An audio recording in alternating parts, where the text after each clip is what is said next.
One of the critical issues which a lot of startups face is that when they come up with the software as a service or digital kinds of goods they are selling, how do they price these goods? Looking at restaurants, they usually have two kinds of pricing.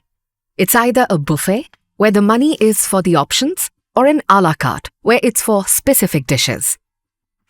The same is with digital service providers. For movies, we see Netflix offering an entire library of choices for a monthly subscription fee, and YouTube offering specific movies for a fixed cost.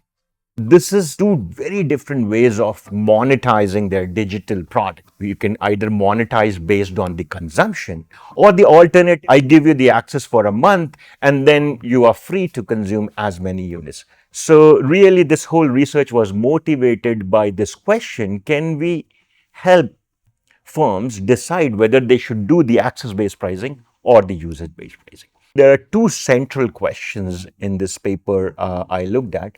One is, what are the conditions under which firms should go just the pure usage-based pricing or pure access-based pricing, right? More importantly, is there any way we can combine both kind of pricing strategies, right? And how should we combine them? Should we give people a menu? You can either go for a usage based or the access based. They can self-select. Some people say, I don't consume that many movies, so I will pay you based on my consumption. Some people say, I don't want you to monitor my consumption because I consume quite a bit. I'll pay you based on the access. So different people consume different quantities and accordingly choose their pricing. So to understand pricing, we needed to understand customers and what they value. So there is a heterogeneity in terms of the consumption and there is a heterogeneity in terms of the valuation, right? Traditionally, the way we thought about it, that the people who value things more also consume more, right? Which is largely true, right? If you value things more, you like it more, we are more likely to consume it. But as we consume something more and more, we start satiating, right? First slice of pizza will be very, and make you very happy. Second slice, okay. Third, by the time you are hitting the fourth or fifth slice of pizza, you're just saturated. I don't want pizza anymore. Let's order something else, right? So if you consume something again and again, the extra units you consume becomes less and less valuable. And that's a very fundamental and core idea when we think about pricing the on-demand services. So, the amount of consumption does not really reflect the valuation. Among the Netflix audience, we see students who consume a lot, but their valuation is less and they aren't earning. The other end is working professionals who have less time for consumption, but valuation is high. So this is not true that the valuation heterogeneity is highly correlated with the consumption heterogeneity. That is what traditionally we thought. What we find when you combine both access and the usage fee is far more profitable. But if the market is more complex, more attention to pricing strategies is needed. If the consumption heterogeneity is small and everyone consumes less, then a pure subscription model is beneficial. Because they can actually improve the profits a little bit by combining these two. But the more complex your tariff is, the more confused consumers are, right? It's not worth confusing the market, right?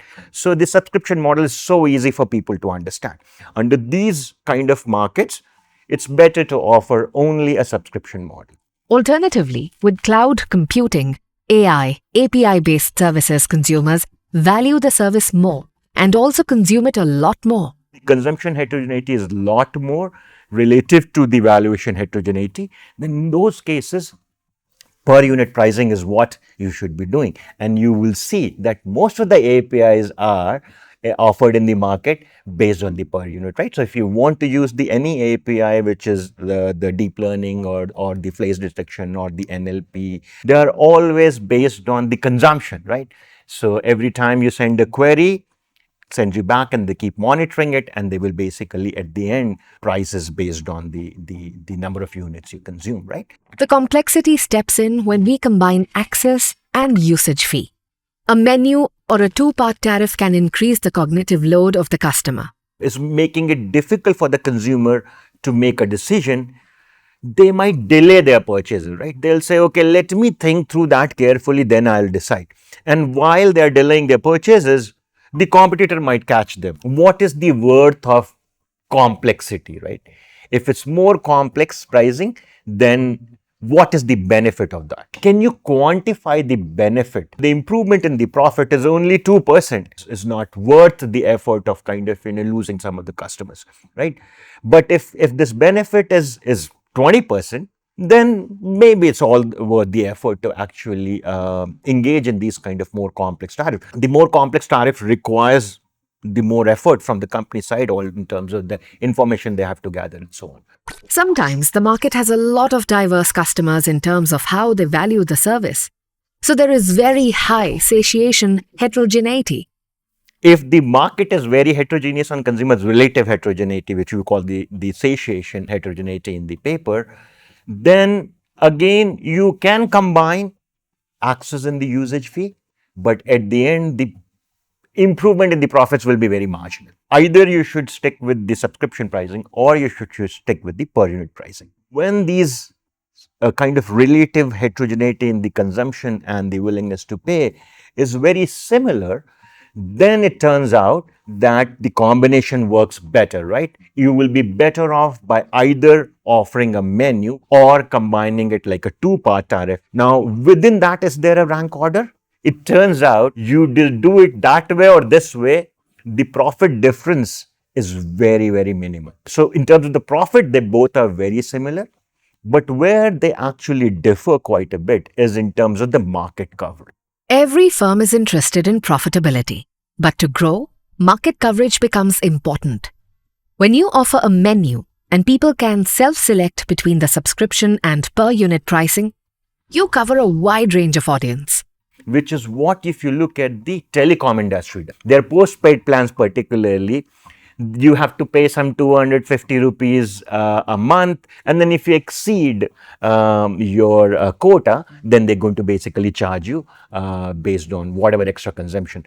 And of course, they do combine it with the prepaid and the postpaid plan, right? So telecom industry basically uses is in terms of the complexity of the pricing, they use quite a number of instruments.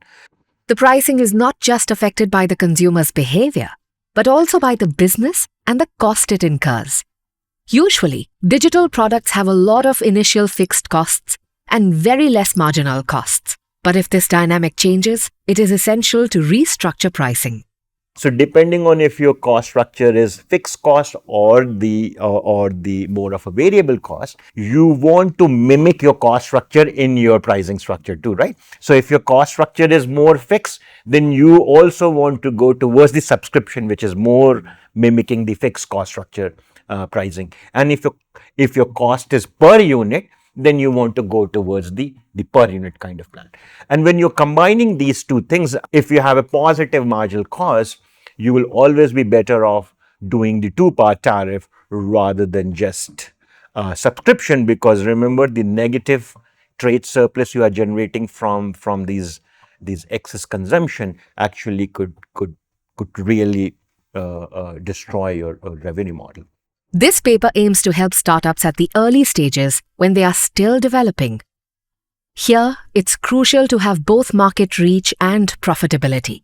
Thus, making informed pricing decisions requires a thorough understanding of all the factors that influence pricing.